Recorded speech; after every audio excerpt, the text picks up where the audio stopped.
The effect of a low-carbohydrate beverage with added protein on cycling endurance performance in trained athletes. Exercise Physiology and Metabolism Laboratory, Department of Kinesiology and Health Education, the University of Texas at Austin, Texas. Introduction. It has long been recognized that endurance exercise performance is significantly improved when carbohydrate is ingested during exercise compared to water-only or placebo beverages.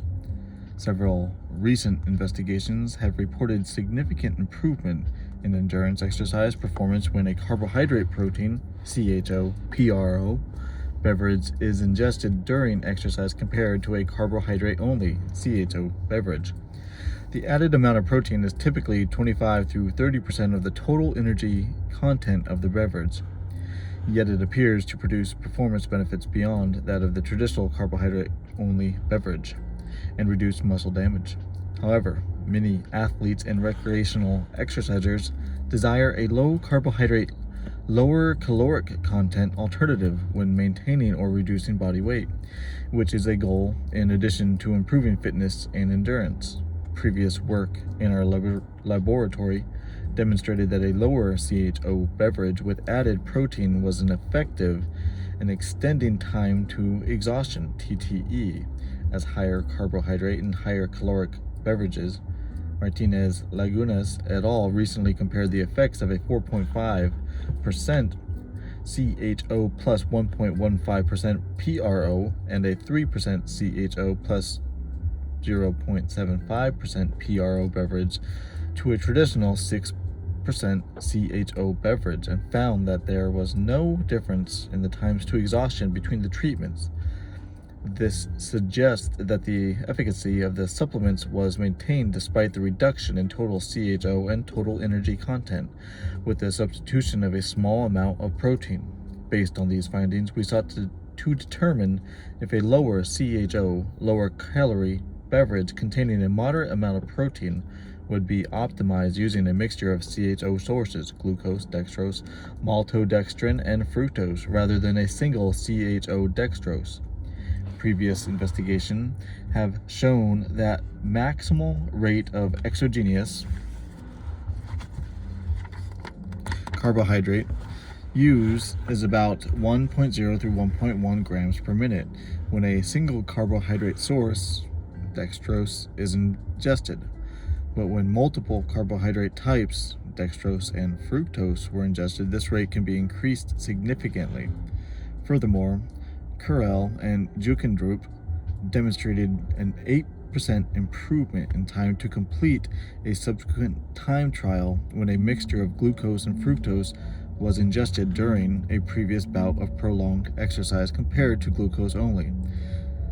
The use of different stereospecific intestinal carbohydrate transporters for the different carbohydrates used is most likely the reason for the improved exogenous carbohydrate oxidation and thus improved performance.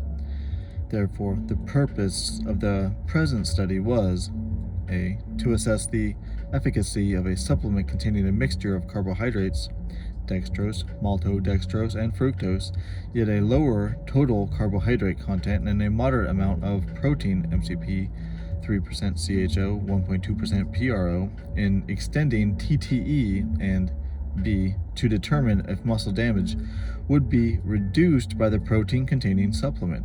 We hypothesized that TTE would be extended and muscle damage reduced with the MCP supplement compared to CHO, despite the MCP supplement containing 50% less carbohydrate and 30% fewer calories. Methods. Experimental approach to the problem. After first determining each subject's VO2 mass, each subject completed a familiarization trial in which only water was provided, followed by two double-blinded, randomly ordered experimental trials in which a 6% carbohydrate beverage, CHO, or a 3% carbohydrate, 1.2% protein beverage was provided during exercise. The CHO beverage consisted of dextrose, and the MCP beverage contained dextrose, maltodextrin, and fructose, 1% each, and a whey protein isolate. At the beginning of the exercise, and every 20 minutes thereafter, 275 milliliters of the selecting beverage, CHO or MCP, was consumed.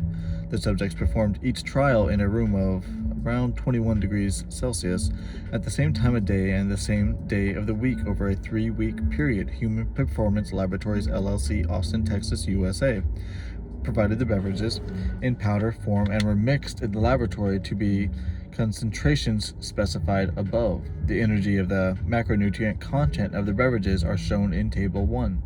The beverages were similar in color, taste, texture to allow a double-blinded and randomly ordered study design. A laboratory technician who was not involved in the data collection prepared the beverages for each trial. The cycling protocol for all rides is shown in Figure 1. Subjects rode the cycle ergometer at intensities alternating between 45 and 70% VO2 max for 3 hours, and then a workload was increased around 75 through 85% VO2 max until exhaustion. The outcome measured of intensity were TTE, substrate use, and response of insulin, glucose, lactate, and myoglobin to the different treatments. Subjects: 15 trained endurance athletes, cyclists, and triathletes between the ages of 20 and 40 years were admitted to the study, 8 men, 7 women. Subject characteristics are listed in Table 2. All subjects were accustomed to cycling between 3 and 6 hours in a single ride. Mean years of cycling training were 6.5 plus or minus 1.2 years.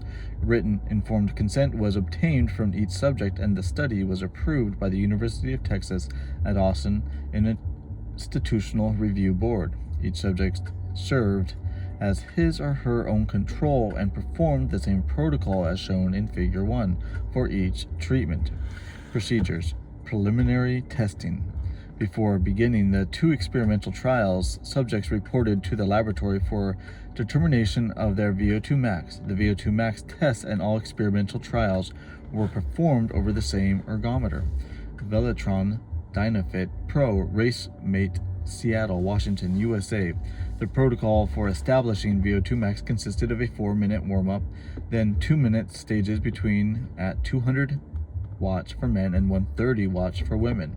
The workload was increased by 50 watts for men or 35 watts for women every 2 minutes until 350 and 200 watts respectively. After this point, the workload was increased by 25 watts men or 10 watts women every minute until the subject could not continue to pedal despite constant verbal encouragement. The criteria used to establish VO2 max was a plateau in VO2 with increasing exercise intensity and respiratory exchange ratio RER greater than 1.10. During the test, subjects breathed through a Hans-Rudolph valve and expired gases directed into a mixing chamber for analysis of oxygen and carbon dioxide. Parvomedics True 1 2400 Parvomedics, Sandy, Utah, USA. Outputs from this system were directed to a laboratory computer for calculation of ventilation, O2 consumption, VO2, CO2 production, VCO2, and RER every 15 seconds. Maximum power output in watts was calculated from the VO2 max test data using the formula adapted from the Astrand and Rodal. Watts max equals VO2 max milliliters minus 300 milliliters O2 divided by 12.5 watts milliliters of oxygen. The workloads were then set to percentages of the watt max as follows: watts equals VO2 max milliliters times percent VO2 max desired minus 300 milliliters O2 divided by 12.5 watts milliliters of O2. Each experimental trial was separated by a minimum of 7 days and did not exceed 14 days. Ventilatory threshold post priori. Post priori, we sought to determine if the intensity at which subjects cycled to exhaustion relative to their individual ventilatory thresholds, VTs, contributed to the increases in TTE. Therefore, using the minute ventilation VE, VCO2, VO2 data from the VO2 max test, VT was calculated using a computer-generated plot. Parvomedics True 1 2400 software. Ventilatory threshold was defined as the point at which the VE minute ventilation increased in a nonlinear fashion compared to increases in VO2 and was substantiated by an increase in the VE VCO2 to VE VO2 ratio. Determination of VT was performed blinded. VO2 was then calculated for the first 5 minutes of the performance part. of the cycle protocol for each experimental trial and used to determine the percent of VT that each subject was cycling. We then grouped the subjects as cycling at or below VT or above VT post priori. Cycling protocol.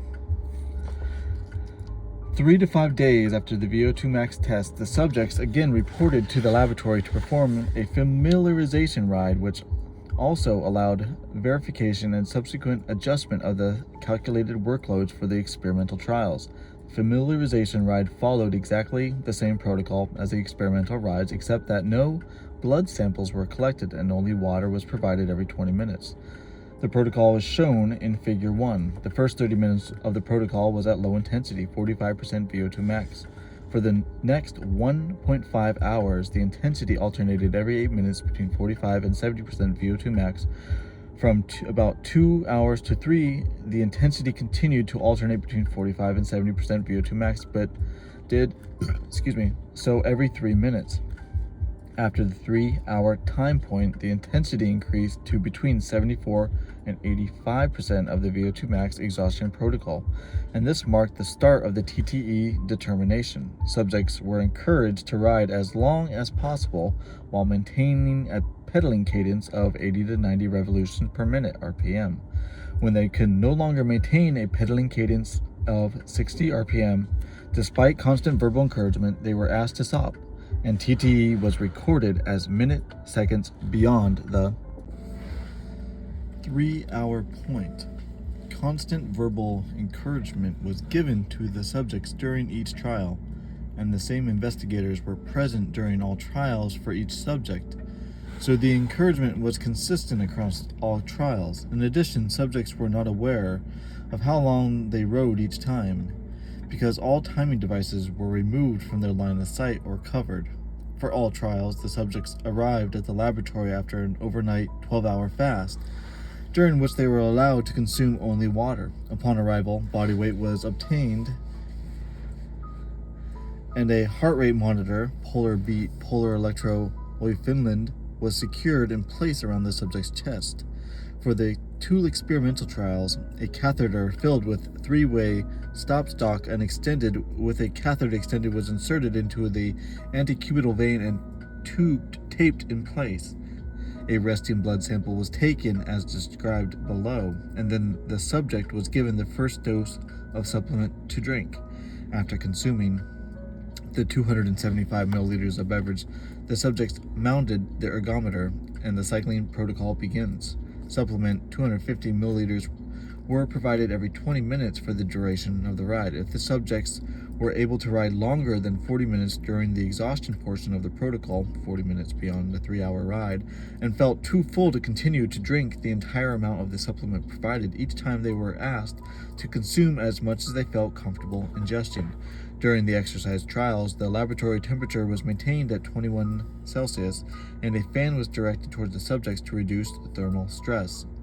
Diet and exercise. The subjects were instructed to maintain a training and dietary log for the 2 and 3 days respectively before the familiarization trial, and to keep training and diet consistent with the record for the 2 and 3 days before the remaining experimental trials. The subjects provided a copy of their training and dietary logs on the day of the trials.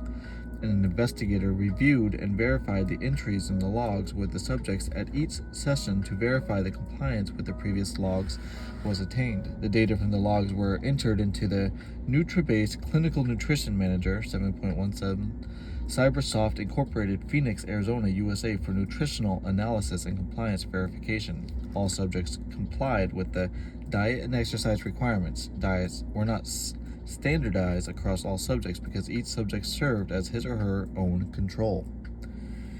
Blood sampling. Before receiving the first beverage dose and mounting the ergometer, a 5 milliliter sample of blood was collected and the catheter was flushed with saline.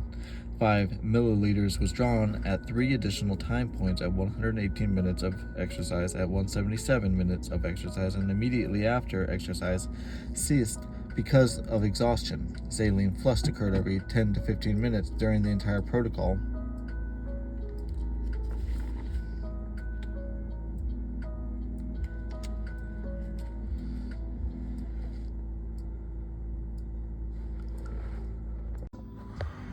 Ventilation.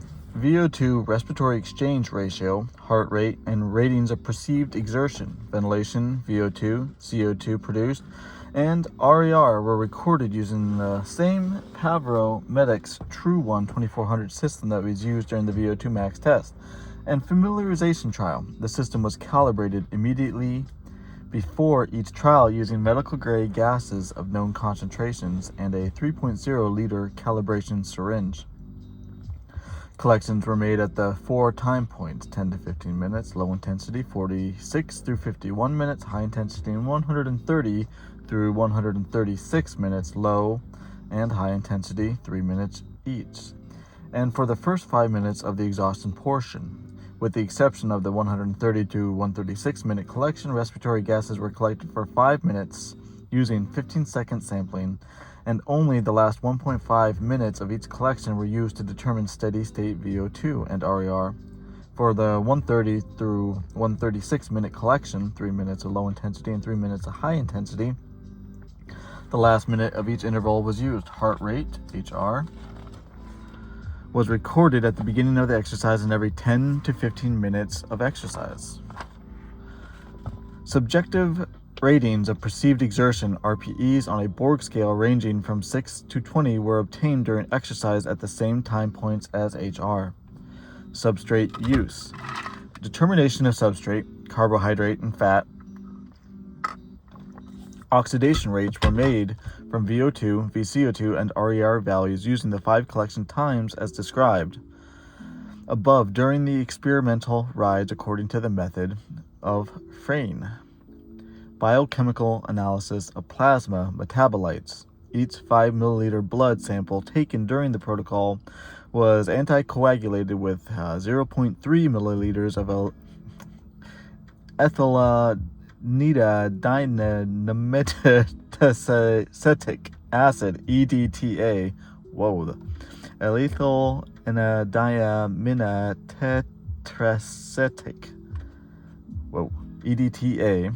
From now on, mg ml pH 7.4 and 0.5 milliliters of anticoagulated blood was transferred to another tube containing 1 milliliters of 10% perchloric acid, PCA. All tubes were centrifuged at 4 degrees Celsius for 10 minutes at 3,000 RPM with an 8S4 rotor in the Sorval RC6 centrifuge, Kendro Laboratory Products, Newtown, Connecticut, USA. After centrifugation, plasma and PCA extracts were separated into aliquots of each assay and immediately frozen and stored at negative 80 degrees Celsius for later analysis. Plasma insulin was measured by radiomucinoassay using an immunochem-coated tube 1251 RIA kit, MP Biomedical LLC, Orangeburg, New York. All samples were run in duplicate with a coefficient of variance, CV, of 6.0%.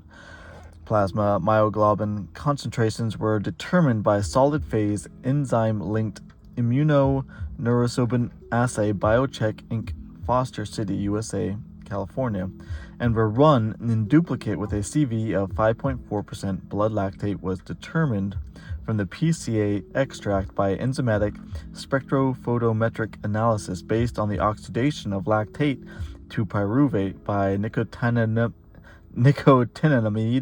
adenine dinucleotide according to the method by Horost. Samples were run in duplicate and had a CV of 1.5%. Plasma glucose was measured using a spectrophotometric Trender reaction, number 315, Sigma Chemical, St. Louis, Missouri, USA. The Trender reagent contained the enzyme horseradish peroxidase, HPOD, 4-amino antipyranine, 4-AAP, and p-hydroxybenzene sulfonate, PHBS.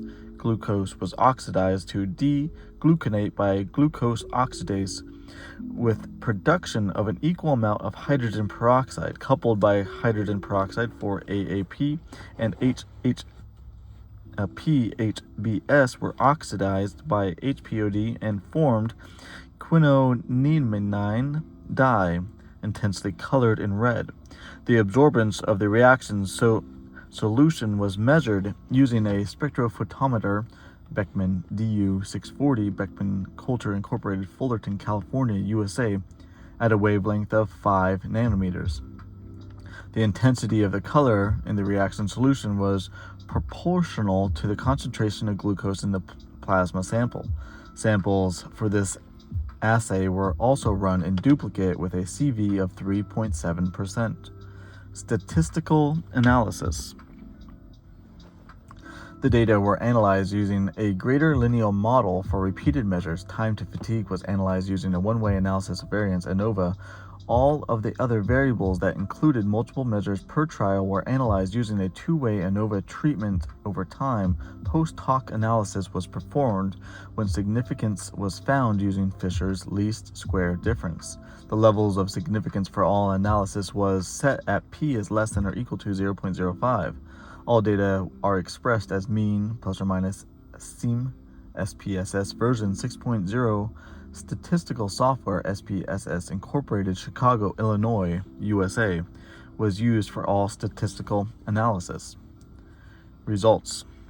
Time to exhaustion. Time to exhaustion for the combined group and the VT grouping is shown in Figure 2. For the combined group, N equals 15, TTE was not significantly different between treatments.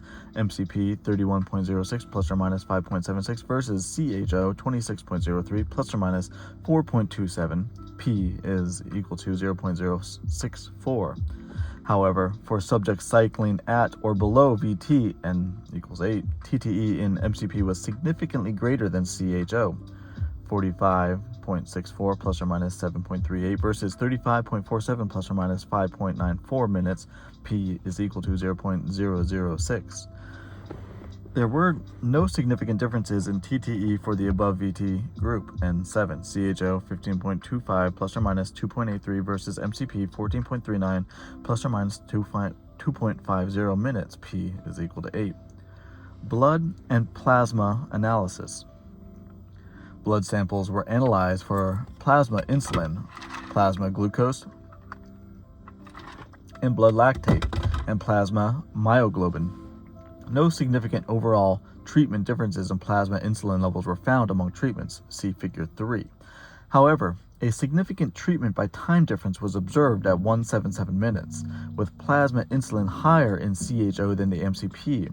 In the combined group, P is equal to 0.023, and the at or below VT group, P is equal to 0.032. No significant differences were found when exercising above VT. Plasma glucose was significantly lower in the MCP than CHO in the combined group. See Figure 4. Significant treatment by the time effects were also observed at minutes 118 and 177. P is equal to 0.003 and 0.005 respectively. No treatment by time differences were found when grouped by VT. Blood lactate levels rose significantly during the TTT portion of the protocol. See Figure 5. But there was no differences between the treatments whether grouped or not grouped by VT. Plasma myoglobin levels rose during exercise in both treatments, although myoglobin appeared to be lower at the end in MCP. No significant differences were found between treatments. P is equal to 0.189, Figure 6.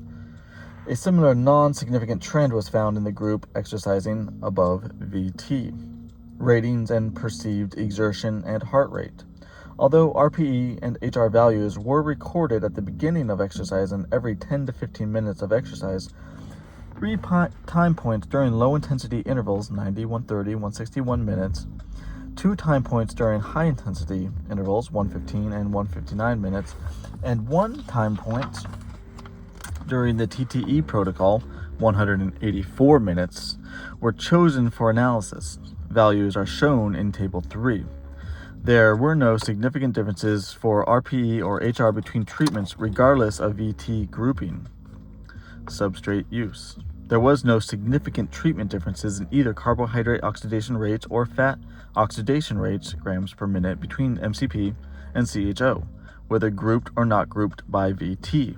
Table 4. Discussion.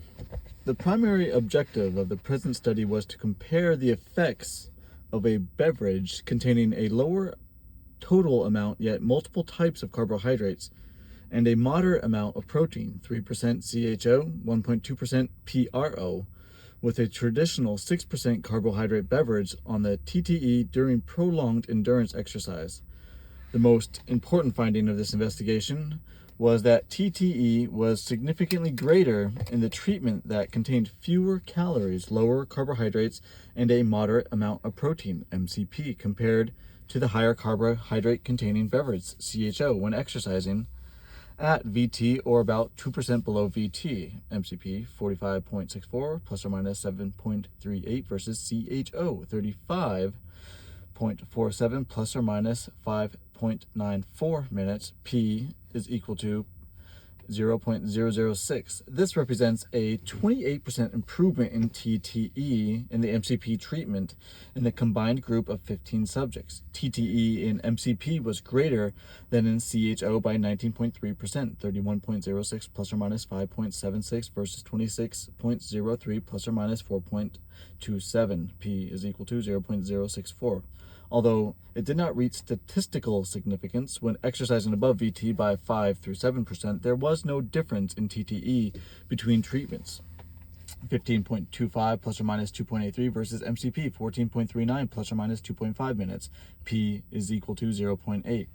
Our finding of differences when grouped according to VT, e.g. cycling at or below VT or cycling above VT during the exhaustion protocol, is novel. Many investigations report TTE when cycling at a work rate that elicits a certain percentage of VO2 max, often 70 through 85% VO2 max, without identifying how this percentage relates to the subject's VT or lactic thresholds, LTs.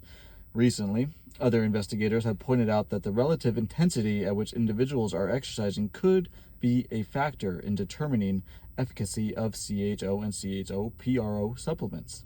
Indeed, the ability to exercise for long periods near an individual's LT becomes a critical component of performance in long events such as marathons, longer cycle races, and long-distance triathlons. In fact, it has been shown that runners self-select a running pace just above the point of blood lactate appearance and are able to maintain that intensity for the duration of a marathon. In the present study, we use VT post priori as a surrogate for LT, given that VT and LT have been shown to occur near the same VO2. The significant differences found in TTE when cycling at or below VT suggest that MCP is more effective in extending endurance and delaying fatigue than CHO around the exercise intensity at which prolonged endurance performance is often crucial. Although we did not observe differences in TTE when exercising above VT, it is possible that other factors that contribute to exhaustion when exercising at higher intensities, such as a significant drop in muscle pH or depletion of high-energy phosphates, simply may not be affected by the supplement. Many investigators have demonstrated improved TTE with the addition of protein to a carbohydrate supplement ingesting during exercise. Although the supplements are usually isocaloric or isocarbohydrate compared to a 6% through 8% CHO supplement. However, Martinez-Lagunas et al. Recently compared the effects of a 4.5% CHO plus 1.15% PRO and a 3% CHO plus 0.75 PRO beverages to a traditional 6% CHO beverage. The investigators found that although the TTE was not significantly different between treatments, both of the lower CHO plus PRO treatments still maintained TTE performance. Although their investigation used a similar exercise protocol and low CHO-PRO over low-calorie treatment as were used in the present study, there are methodological differences that may have contributed to their non-significant differences in TTE. First, the Martinez-Lagunas et al. Investigation did not take into consideration the relative intensity at which the subjects were exercising. Second, Martinez-Lagunas et al. Used a single carbohydrate, dextrose, rather than a mixture of different carbohydrates as was employed in the present study. The use of 3 different carbohydrates in the MCP beverages used in the present investigation may have enabled the optimization of the various intestinal carbohydrate transporters, such as the rate of absorption was increased beyond that of the single CHO treatment, leading to increased exogenous CHO oxidation and decreased endogenous CHO oxidation.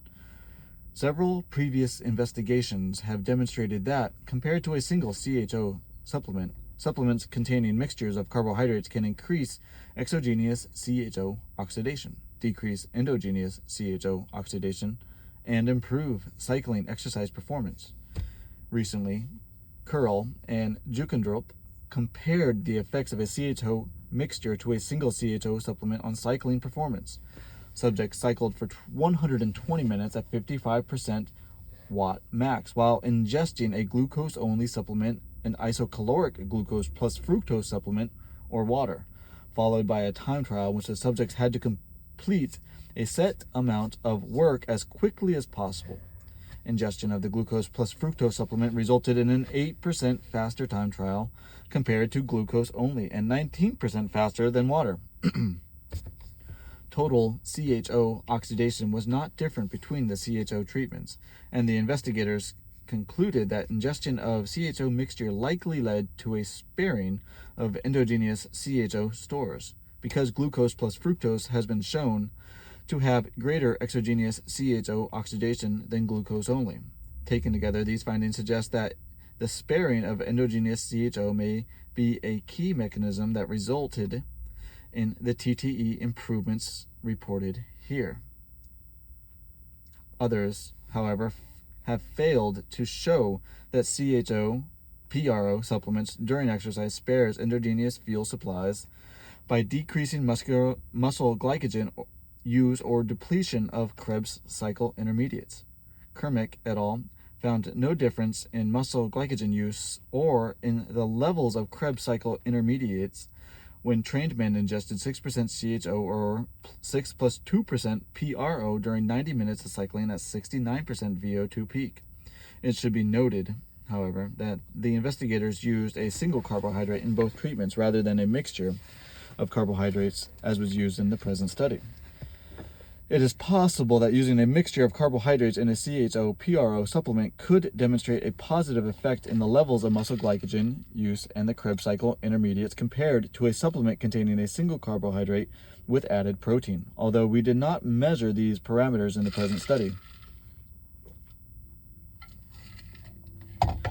Other investigators have proposed that reducing muscle damage that occurs during intense endurance exercise is a possible mechanism for improved performance with CHO-PRO supplements.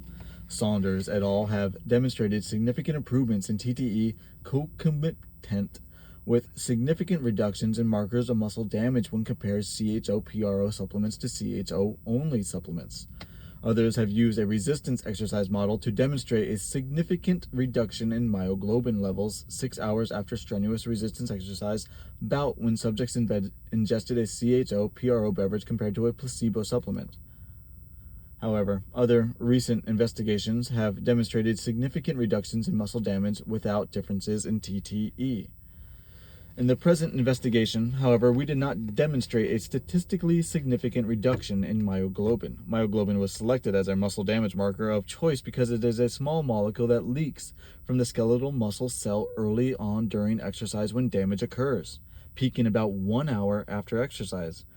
In combined group, figure 6, myoglobin levels continued to rise over the course of the trial with the CHO treatment, whereas the MCP myoglobin increased to a lesser but non-significant extent, p is equal to 0.189. It is possible that we have evaluated myoglobin again within hours post-exercise rather than immediately at the end of exercise, at exhaustion. A greater difference in myoglobin levels may have been detected. A trend was observed for an increasing difference in myoglobin levels between treatments. Yet without a measurement an hour post-exercise, we do not know if the trend would have continued, resulting in a significant difference. Therefore, although we cannot associate the improvement in TTE observed in the present study with muscle damage reduction, the possibility remains that reduced muscle damage could potentially help to maintain or improve performance. In summary, the present study demonstrated that a supplement containing a mixture of carbohydrates plus a moderate amount of protein could significantly improve aerobic endurance when cycling at or below the VT, despite containing 50% less total carbohydrate and 30% less fewer calories relative to a higher carbohydrate beverage. Practical applications. Proper nutritional supplementation during endurance exercise is essential for delaying fatigue and maintaining optimal performance. Most of the commercially available products containing high total calories and large amounts of carbohydrate, many athletes and recreational exercisers want to maintain or improve their body composition and are therefore concerned about limiting caloric intake. The present investigation demonstrates that consuming a beverage containing a mixture of different carbohydrates, a moderate amount of protein, and fewer calories than a traditional higher single carbohydrate supplement during endurance exercise can extend exercise TTE, especially when exercising at or below the VT. This is an important finding that is highly relevant to endurance athletes and exercisers, especially those who wish to consume less total carbohydrate and fewer calories and improve endurance capacity. Acknowledgements. The authors would like to thank the subjects in this study for their time, energy, and dedication. Findings for the study was provided by HPL Laboratories, LLC, Austin, Texas, USA. The results of the present study do not constitute endorsement or the product by the authors or the National Strength and Conditioning Association.